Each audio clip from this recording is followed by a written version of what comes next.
शिवछत्रपतींचं नाव घ्यायचं, ज्या माणसाने 18 पगड जातींना एकत्र घेऊन स्वराज्याची स्थापना केली, हे वाक्य बोलायचं आणि जाती जातीमध्ये भेद निर्माण करायची आपण. मला माझ्या महाराष्ट्र नवनिर्माण सेनेमध्ये कोणत्याही प्रकारे कोणी एकमेकांकडे जातीने पाहिलेलं मला चालणार नाही.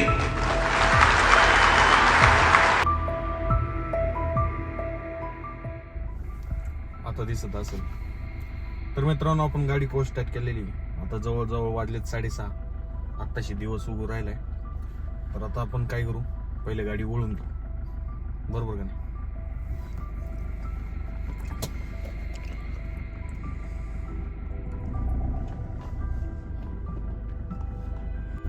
तर मित्रांनो, तुम्ही समोर पाहू शकता दिवस उगायला लागलाय, पण अजून काय उगवलं नाही. आत्ताशी थोडा थोडा हे झालंय, सनराईज उभं राहिलं. तर चला. तर गुड मॉर्निंग मित्रांनो, स्वागत आहे तुमचं नवीन दिवसाच्या नवीन व्हिडिओमध्ये. तर मित्रांनो, थंबनेल पाहून तर तुम्हाला सगळी गोष्टी काय कळल्याच असतील की आपण कुठं चाललोत, काय चाललोत, आपल्यासोबत कोण कोण होतं. तर विषय असा आहे, आज आहे 9 मार्च 2024 आणि आता आपण निघालो आहोत नाशिकला जाण्यासाठी. नाशिकला काय आहे तर नाशिकला असं आहे कारण की आज आहे पक्षाचा, महाराष्ट्र नवनिर्माण सेनेचा 18वा वर्धापन दिवस. आज पक्ष हा 18 वर्षाचा झालाय, म्हणजे पक्ष स्थापन होऊन 18 वर्ष पूर्ण झाले. तर आज पक्षाचा वर्धापन दिवस आहे, त्याच्यासाठी सर्व पदाधिकारी निघालेत. तुमचा भाऊ तो पदाधिकारी, त्याच्यामुळे तर जावंच लागेल त्याला, बरोबर नाही मला. तर त्यासाठी निघालो. आता आपल्यासोबत बरेच जण आहेत, बाकी ऍड होते की तुम्हाला पुढं कळलंच कोण कोण ऍड झालंय. तर चला कंटिन्यू करू. आता इथून दुकानावर जायचं, दुकानावर थोडं काम आहे, तिथून मग डायरेक्ट नाशिक. काय जबरदस्त ऍक्सिडेंट झालाय, खतरनाक जबरदस्त. काय गाडी अशी, रात्री ऍक्सिडेंट झालेला मी आलो त्यावेळेस, डायरेक्ट गाडी उचलली. कसला जबरदस्त ऍक्सिडेंट झाला, कसला जबरदस्त ऍक्सिडेंट झाला मित्रांनो, भयानक ऍक्सिडेंट झालाय. आणि रात्री मी येत होतो त्यावेळेसच ऍक्सिडेंट झाला होता. तिथं त्या ठिकाणी माणसं होते, मला यायला उशीर झाला होता, काल कार्यक्रम होता ना. तर तो ड्रायव्हर होता का कोण होता माहित नाही, पण रोडला नाचत होता. फुल प्यायलेला असन, दारू प्यायलेला असन का भांग प्यायलेला असन. आता काल महाशिवरात्री होती, त्याच्यावर सांगता यायचं नाही. आणि ड्रायव्हर कुठला होता ते पण नाही माहिती, पण रोडला नाचत होता. कदाचित एखादी गाडीचं फास्ट असती आणि त्याला उडवलं असतं तर भाऊ पण वाचला नसता. डेंजर. काय पिऊन दारू चालत होता, गाडी चालत होता का काय करत होता, तुम्ही आता व्हिडिओ पाहिलंच असं. रात्रीच झालेला ऍक्सिडेंट, डेंजर.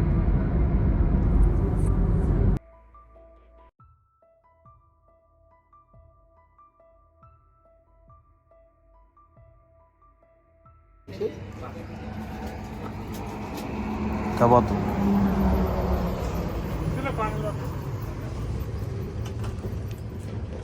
जय महाराष्ट्र.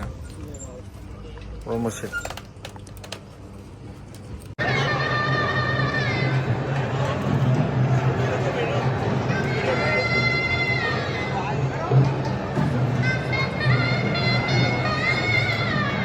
ज्यांच्या गळ्यात संयोजकाचा पास आहे, संयोजकांनी पाठीमागे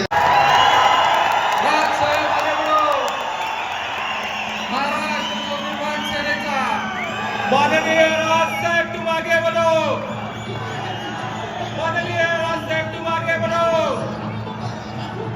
जय भवानी, माननीय राजसाहेब तुम आगे बढ़ो. महाराष्ट्र नवनिर्माण सेनेचा वाघ आला रे, वाघ आला.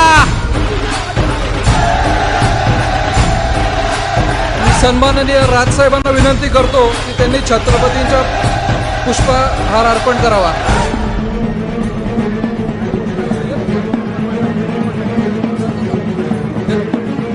महाराज प्रौढ प्रताप पुरंदर क्षत्रिय कुलावतांश सिंहासनाधीश्वर राजाधिराज गौ प्रजा प्रतिपालक छत्रपती शिवाजी महाराज की जय भवानी.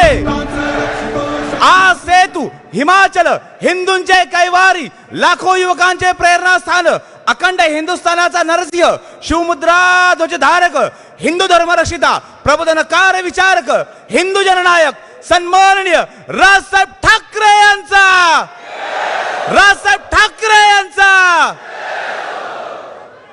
श्री राजसाहेबांना विनंती करतो की त्यांनी संपूर्ण सभेला संबोधित करावं.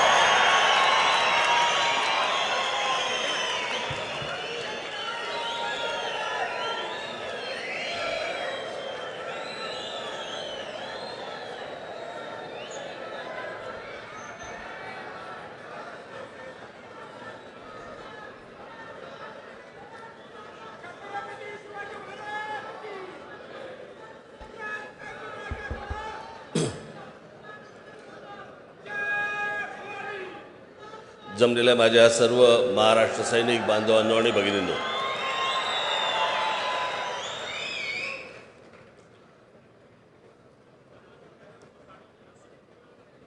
मला कल्पना आहे आपण बराच वेळ इथे थांबलेला आहात, परंतु आता केतन जोशी हे जे तुम्हाला सांगत होते, समजवत होते, ते तुमच्यासाठी समजवत होते.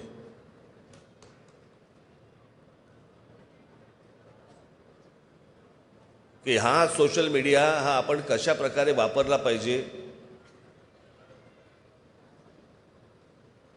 राजकारणासाठी म्हणून याचा कसा वापर केला पाहिजे,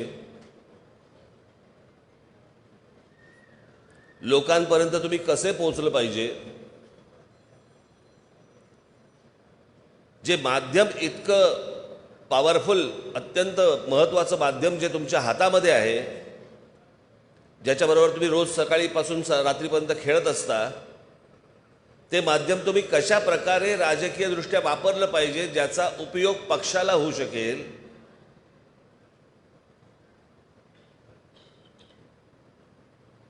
हे ती गोष्ट ते सांगत होते. आणि खरंच आहे,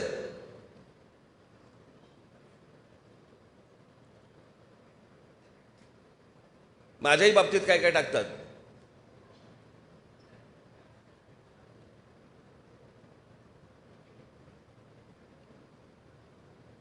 गाडी येते, दरवाजा उघडतो, मी खाली उतरतो आणि मागे अरा रा रा रा रा रा रा रा. अरे काय म्हणजे काय?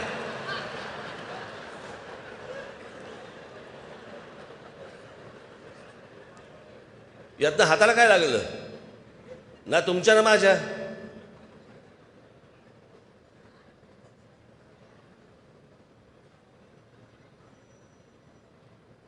आणि मग काहीतरी आपल्या गाड्या दाखवायच्या, लाईट दाखवायचे, माणसं उतरताना दाखवायची, यातनं कोणीही ते पाहत नाही. तुम्ही जर पक्षाच्या नावाने जर समजा सोशल मीडियावरती जर तुमचा कंटेंट, तुमची गोष्ट जर समजा लोकांपर्यंत पाठवणार असाल, पक्ष आला कोणताही असू देत, लोक पाहत नाहीत. त्याच्याबद्दल जर समजा काहीतरी गोष्ट मिळणार असेल, त्यांना ऐकायला मिळणार असेल, पाहायला मिळणार असेल, तर लोक पाहतात, आणि ते पाहत नाहीत. असो, पण सोशल मीडियाचा कसा वापर करायचा याबद्दलचं मी केतन जोशी यांची मी काही व्याख्यानं मी काही शहरांमध्ये, जिल्ह्यांमध्ये आपल्या महाराष्ट्र सैनिकांसाठी ठेवणार आहे, की त्यांनी ते कसं वापरलं पाहिजे यासाठी. ज्यांना राजकीय महत्वाकांक्षा आहे त्यांनीच तिथे यावं.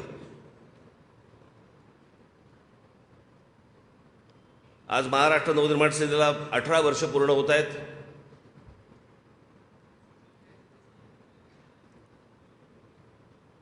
यावर्षी ठरवलं नाशिकमध्ये करायचं. दरवेळेला मुंबईमध्ये होतो, मग एके दिवशी ठाण्यामध्ये केलं, एके दिवशी पुण्यामध्ये केलं एकदा. म्हटलं याला नाशिकला करू. महाराष्ट्रातल्या प्रत्येक शहरांमध्ये, प्रमुख शहरांमध्ये दरवर्षी पक्षाचा वर्धापन दिन साजरा करायचा असं आम्ही ठरवलेलं आहे.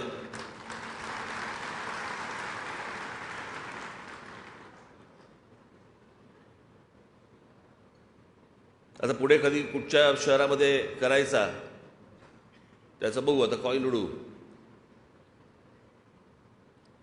पण आज 18 वर्ष पूर्ण होत आहेत पक्षाला. मला असं वाटतं आज मी थोडासा राजकीय इतिहास तुम्हाला थोडासा सांगणं आवश्यक आहे. कारण आपल्याकडे सध्या काय झालेलं आहे, प्रत्येकाला की वडा टाकला की तळून आला पाहिजे, पण त्याच्यासाठी बटाटा शिजवावा लागतो, त्याच्यामध्ये अजून काही काही गोष्टी टाकाव्या लागतात, मग त्याचं पीठ करावं लागतं, बाकी गोष्टी असतात. या सगळी प्रोसेस बाजूला, फक्त आम्ही बटाटा खाणार, तो तळून आला पाहिजे. सगळ्या गोष्टी फास्ट फूड लेवलला गेल्यात. मी तुम्हाला सगळ्यांना एक गोष्ट सांगेन, माझ्या सर्व महाराष्ट्र सैनिकांना, खास करून माझ्या महाराष्ट्र सैनिकांना सांगेन, माझ्या बरोबरच्या सर्व सहकाऱ्यांना, तुम्हाला सगळ्यांना सांगेन, राजकारणामध्ये जर समजा तुम्हाला वावरायचं असेल, राहायचं असेल, टिकायचं असेल, तर सगळ्यात महत्त्वाची गोष्ट ती म्हणजे लागते पेशन्स.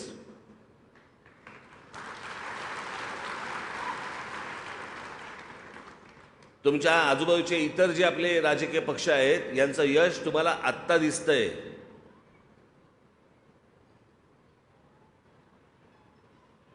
आपल्याला असं वाटतं नरेंद्र मोदींचं जे यश आहे 2014 साली आलेलं, ते नरेंद्र मोदींचं आहे, त्यातला काही भाग असेल, पण ते संपूर्ण श्रेय इतकी वर्ष त्या पक्षासाठी झटत असलेले जे कार्यकर्ते त्यांचे आहेत ना, त्यांचं आहे ते श्रेय. 1952 साली पक्ष स्थापन झाले त्यांचा, 1952 साली जनसंघ, तो 1980 साली त्याचा भारतीय जनता पक्ष असं झालं नामकरण.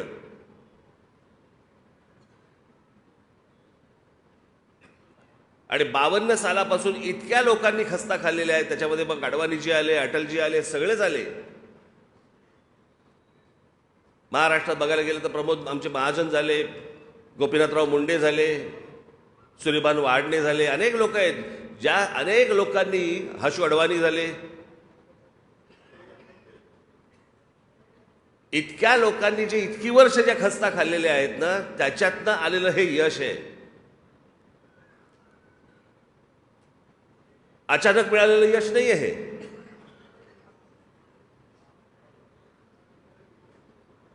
मी अटलजींचं सरकार ज्या वेळेला आलं, ते देखील कसं आलं, पहिलं आलं किती 13 दिवसांचं, दुसरं आलं 13 महिन्याचं, नंतर आलं 4.5 वर्षाचं, नंतर परत 10 वर्ष काँग्रेस होती.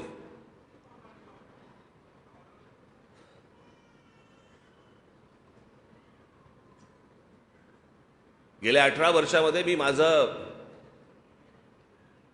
भाग्य समजतो की अनेक चढ उतार पाहिले, चढ कमीच पाहिले, उतारच जास्ती पाहिले, पण या संपूर्ण उतारामध्ये तुम्ही सगळेजण माझ्याबरोबर राहिलात.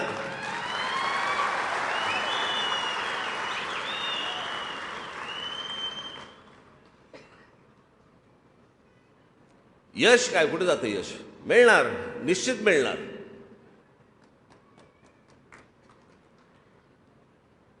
ते यश मी तुम्हाला मिळवून देणार म्हणजे देणार, हा माझा शब्द आहे तुम्हाला. पण लागतं काय? पेशन्स.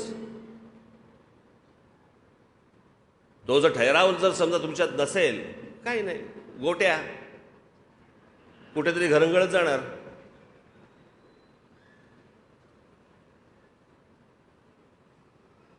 आणि मला ना, मी तुम्हाला खरं सांगतो, मला ना माझ्या कडेवरती माझी पोरं खेळवायची आहेत.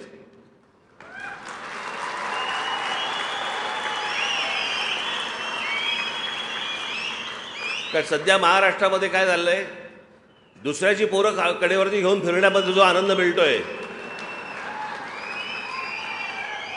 तसलं सुख नकोय मला. माझ्यात आहे ताकद तेवढी.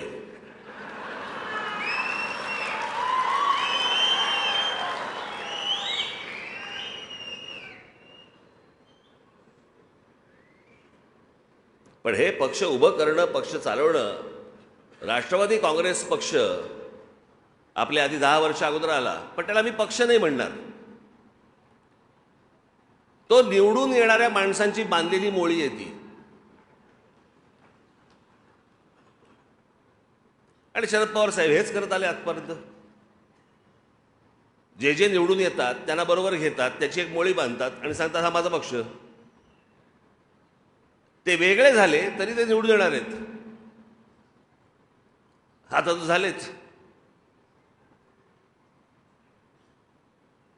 पण या महाराष्ट्रामध्ये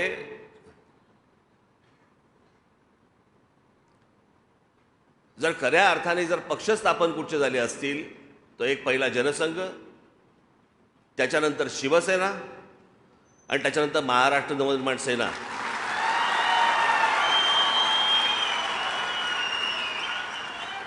याच्यामधले 99% लोकांचा कधी कुठच्या राजकारणाशी काही संबंध नव्हता. इथे आमचा अविनाश जाधव कुठे बसला असेल? कुठे आहे? इथे. या पक्षात यायच्या आधी काय करत होता विचारा? काही नाही. म्हणजे तो काम करत होता पण राजकीय दृष्ट्या काही करत नव्हता, कुठच्याच पक्षात नव्हता.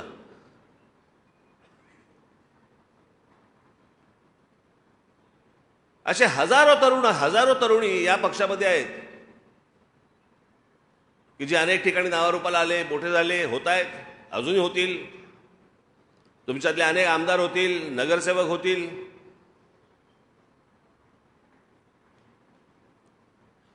पण पेशन्स महत्वाचा आहे तुमचा त्या सगळ्या ह्याच्यात. कारण हे पक्ष चालवत असताना काय असतं ना, आपल्याकडे हातपाय हलवले तरच मेहनत समजतात. मी एक खूप जुनी गोष्ट आहे ती.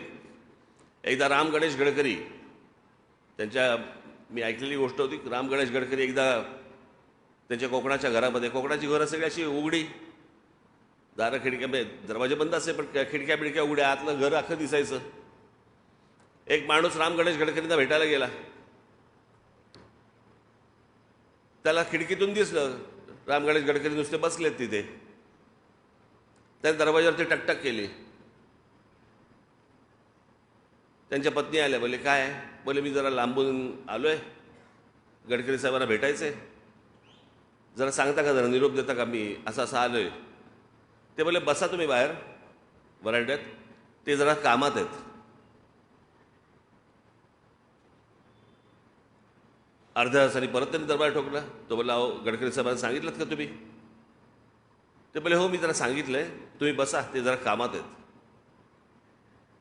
तिसऱ्या वेळेला तो भयंकर भडकला. तो म्हणतो नुसते बसलेत आणि हे सांगतायत मला कामात आहेत कामात आहेत. मग तिसऱ्या वेळेला दरबार ठोकला. तो म्हणतो की तुम्ही कळवलं का त्यांना? ते बोले हो मी त्यांना कळवलं, ते त्यांनी तुम्हाला सांगितलं बसा म्हणून, ते जरा कामात आहेत. म्हणतो बाईक कशाला खोटं बोलता माझ्याशी? मगापासून खिडकी बंद बघतो मी, नुसते बसलेत ते, आणि तुम्ही सांगता कामात आहेत कामात आहेत. ते बोलते नुसते बसलेले जेव्हा असतात ना तेव्हाच ते कामात असतात. आपल्याकडे विचार करणं हे काम आहे हे कोणी मानतच नाही. हातापायाची धावपळ जेवढी करू आपण, हातापायाची धावपळ जेवढी करू त्यालाच मेहनत मानतात. पण विचार करणं याला मेहनतच नाही मानत.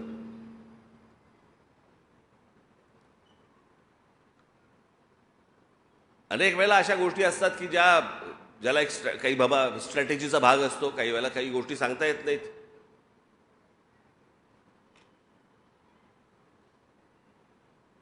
काही वेळेला तुमच्यासमोर एक चित्र वेगळं उभं राहतं.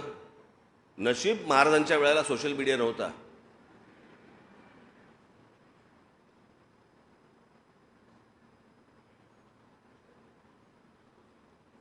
आणि आजचे पत्रकार पण नव्हते.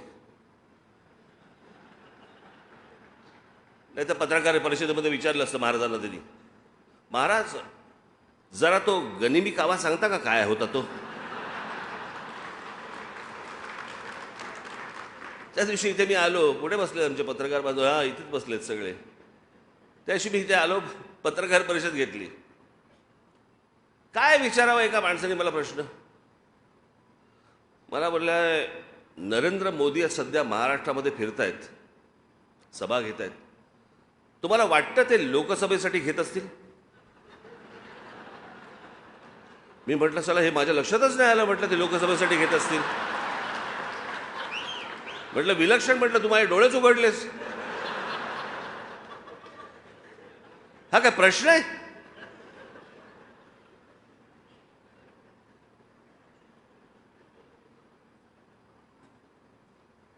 आज या वर्धापन दिनाच्या निमित्ताने सांगतोय मी तुम्हाला एक पहिली गोष्ट, मला जे काय बोलायचं आहे ना, भरपूर गोष्टी बोलायच्या आहेत,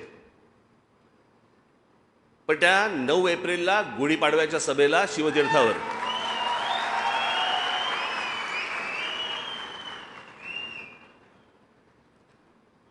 महाराष्ट्र नवनिर्माण सेनेने आज असंख्य कामं केली, अनेक कामं केली, अनेक आंदोलनं केली, यशस्वी आंदोलनं केली.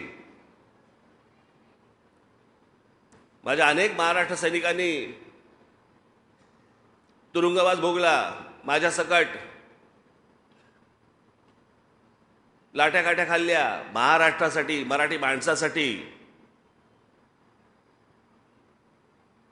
आणि मग आपले विरोधक आहेत ना, जे पत्रकारितेमध्ये पण आहेत, मग हे आपले विरोधक सगळ्या गोष्टी पसरवतात. हे काय सुरुवात करतात पण शेवट करत नाहीत. आम्ही सुरुवात करतो आणि शेवट करत नाही. एक आंदोलन दाखवायचं मला ज्याचा शेवट नाही केला.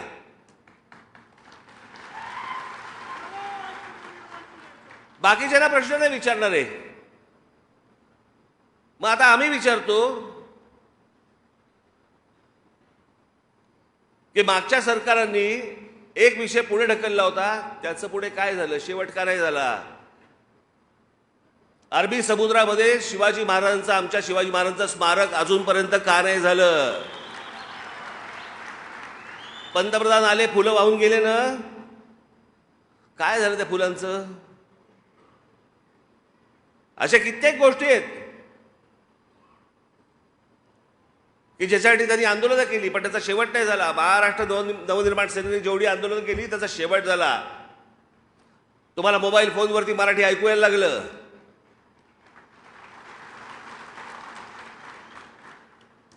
टोल नाके बंद झाले.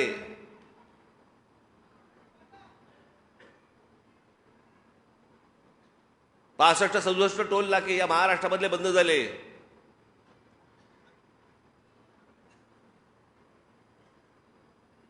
आणि मी पहिल्यापासून सांगत होतो आपली भूमिका स्वच्छ होती, प्रामाणिक होती, आहे. टोल तर जगभर चालतात. आमचं म्हणणं होतं तिथून टोलमधनं जे पैसे येतात ते किती येतात आणि जातात कुठे. आमचा मुंबई गोवा रस्ता अजूनही भीषण आहे. मुंबई नाशिक रस्ता भीषण झालाय. रस्ते आम्हाला नीट करता येत नाही, टोल वसूल करताय. मराठी पाट्या झाल्या.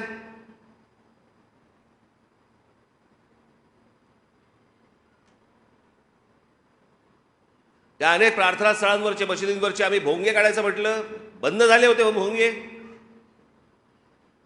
पण हे डरपोक सरकार,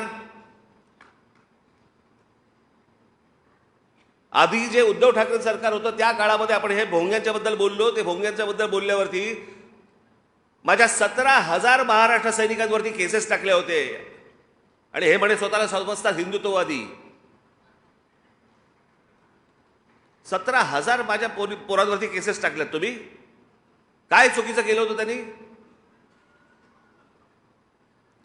ज्या भोंग्यांचा मुस्लिम समाजालाही त्रास होतो,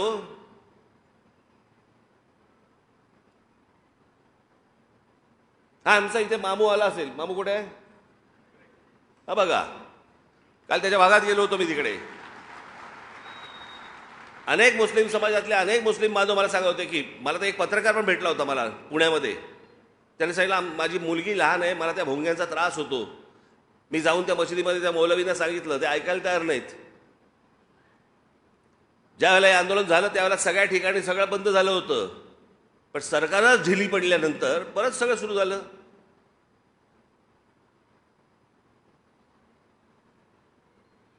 तुमच्या सगळ्यांच्या कष्टामधनं एकदा हे राज्य माझ्या हातात द्या, सगळे भोंगे एक साथ बंद करून टाकतो.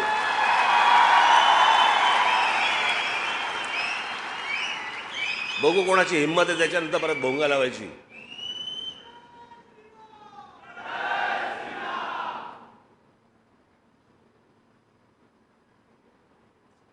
त्या समुद्रावरती अनधिकृत दर्गा बांधत होते. एका रात्रीत तोडायला लावला. आम्ही काय प्रार्थना करू नका म्हणतोय? आम्ही काय नमाज पढू नका म्हणतोय?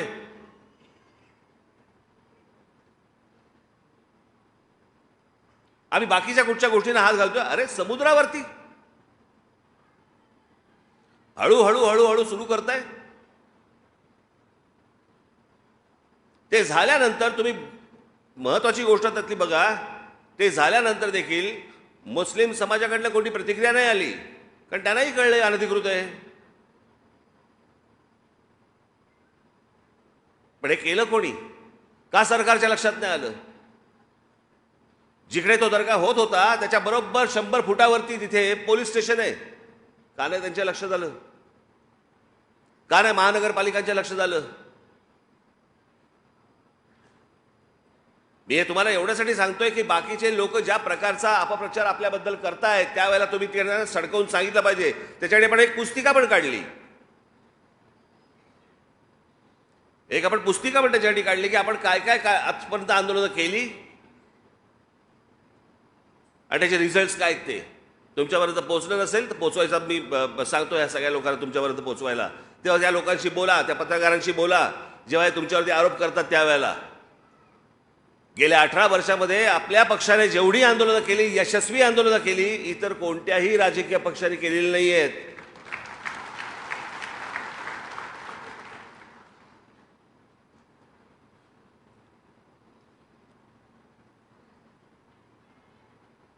हे सगळं चालू आहे ज्यावेळेला मी एखादी गोष्ट बोलतो आणि तुम्ही ज्यावेळेला रिॲक्ट होता त्याच्यावरती. हे काय तुम्हाला असं वाटतंय लोकांपर्यंत पोहोचत नाही? लोकांपर्यंत पोहोचतंय. मी परवा दिवशी मी कल्याण डोंबिवलीमध्ये गेलो होतो, काल मी नाशिकमध्ये फिरलो होतो. अनेक माता भगिनी मी नमस्कार केल्यावरती दोन्ही बाजूनी माझे हात धरतायत आणि सांगतायत की आता विश्वास बाबा रे तुझ्यावरतीच आहे.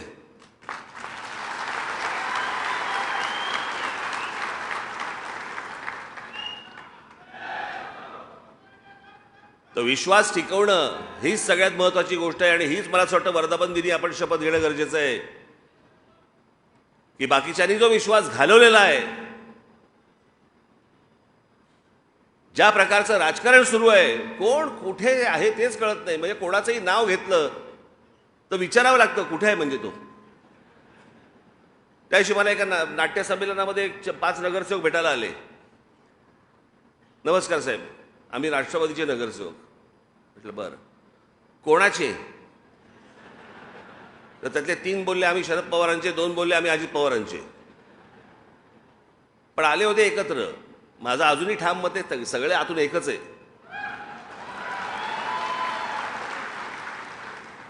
सगळं आतून एकच आहे.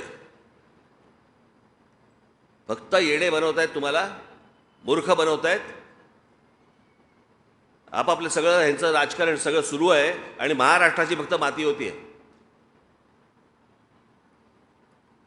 आणि मग महाराष्ट्र एकसंघ राहू नये याच्यासाठी मग जातीची विष पसरवलं जातात, जातीचं विष.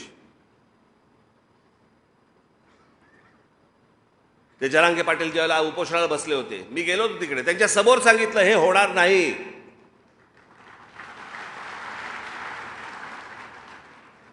होणार नाही याचा अर्थ होऊ नये असा नाहीये. टेक्निकली हे होऊ शकत नाही. मागे एकदा सगळे मोर्चे निघाले होते, 1 मराठा लाख मराठा, सगळे मोर्चे निघाले, सगळ्या बाजून निघाले, सगळे आले, मुंबईमध्ये आले, सगळीकडे झाले. काय झालं पुढे?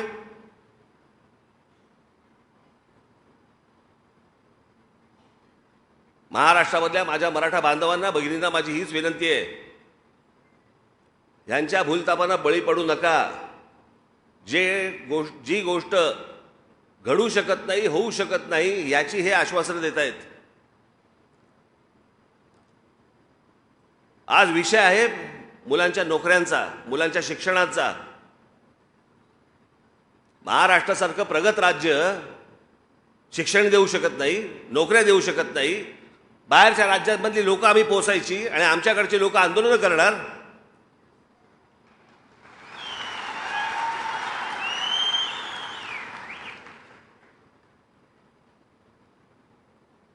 या राज्याला सहज शक्य आहे.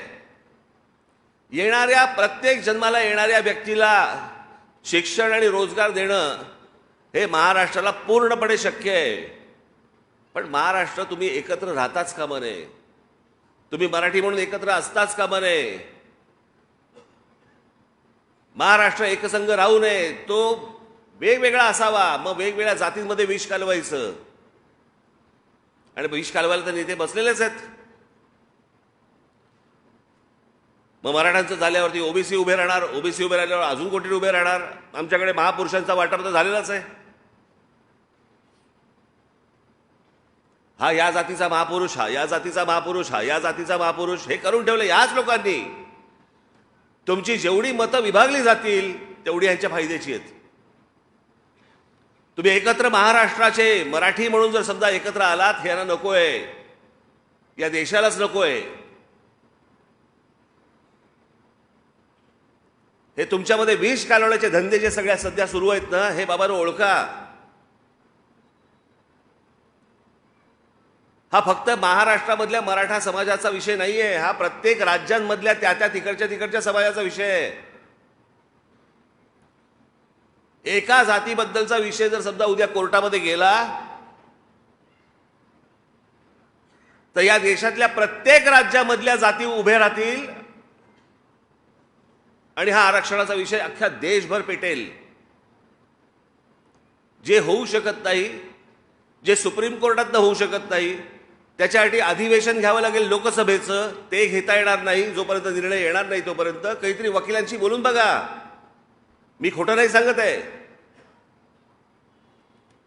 जसं छत्रपती शिवाजी महाराजांच्या पुतळ्याबद्दल मी बोललो होतो. काँग्रेसचं सरकार असताना जेव्हा ते निघालं की अरबी समुद्रामध्ये शिवछत्रपतींचा पुतळा उभा करायचा आहे, तो पण स्टॅच्यू ऑफ लिबर्टीपेक्षा 2 इंच वरती, तेव्हा मी सांगितलं होतं हा पुतळा उभा राहू शकत नाही. जिथे स्टॅच्यू ऑफ लिबर्टी उभं आहे ते एका आयलंडवरती उभं आहे, दगडी आयलंडवरती, जे खाली जात नाही. इथे जर समुद्रामध्ये उभं करायचं असेल तर भरणी टाकावी लागेल. समुद्र येतो. आणि अशा प्रकारची भरणी टाकून जर समजा अशा प्रकारचं स्मारक करायचं असेल आज या क्षणाला, त्याला किमान 25 ते 30 हजार कोटी रुपये लागतील कमीत कमी. मी म्हटलं रे, शिवछत्रपतींच्या आमच्या राजाची खरी स्मारक हे गडकिल्ले आहेत.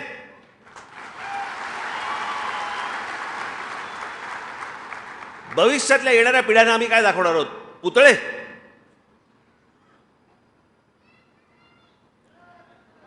आमच्या राजाने केलेलं जे काय म्हणू आपण त्याला, त्यांचं यश, कर्तृत्व, त्यांचं मोठेपण, हे सगळं त्या गडकिल्ल्यांवरती आहे. तो इतिहास आहे आपला. जसं पूर्वीसारखा जसे गड होते तसे जर समजा उद्या ते गड झाले तर पुढच्या येणाऱ्या पिढ्यांना आपण इतिहास सांगू शकू.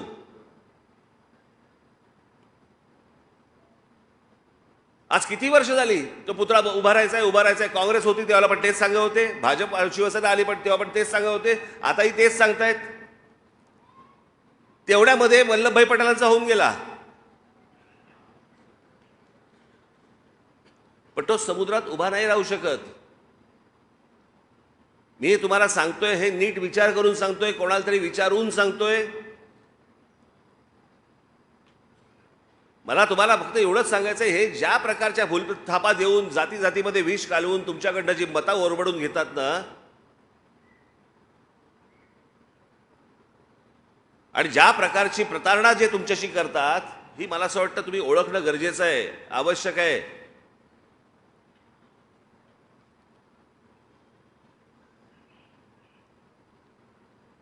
आज आपला 18वा वर्धापन दिन आहे. या 18व्या वर्धापन दिनाच्या निमित्ताने आपण फक्त एक शपथ घेऊया की जे जे काही शक्य असेल ते मी या महाराष्ट्रासाठी करीन. जे जे माझ्याकडनं शक्य असेल ते या महाराष्ट्रातल्या हिंदू समाजासाठी, हिंदूंसाठी आणि मराठी माणसासाठी करीन.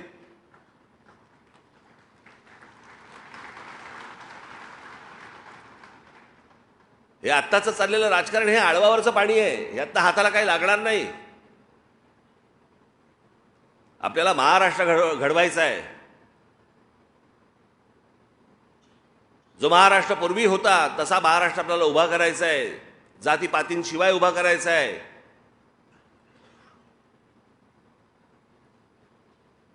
आणि मला माझ्या महाराष्ट्र नवनिर्माण सेनेमध्ये कोणत्याही प्रकारे कोणी एकमेकांकडे जातीने पाहिलेलं मला चालणार नाही.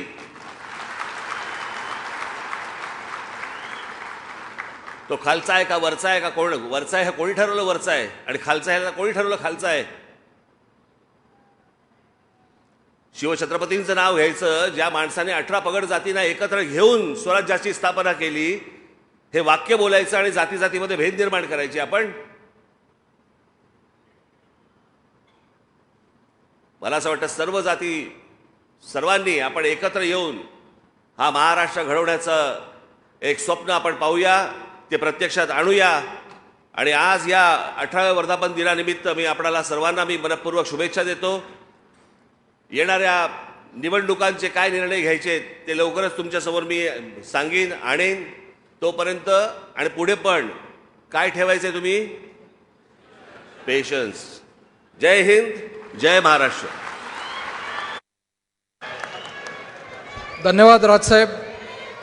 सभा संपण्यापूर्वी राष्ट्रगीत होईल. सर्वांनी आपापल्या जागेवर उभं राहायचं आहे. राष्ट्रगीत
सर्व मनसे सैनिकांना, माता भगिनी आणि बंधूंना विनंती करण्यात येते, स्टेज पाठीमागं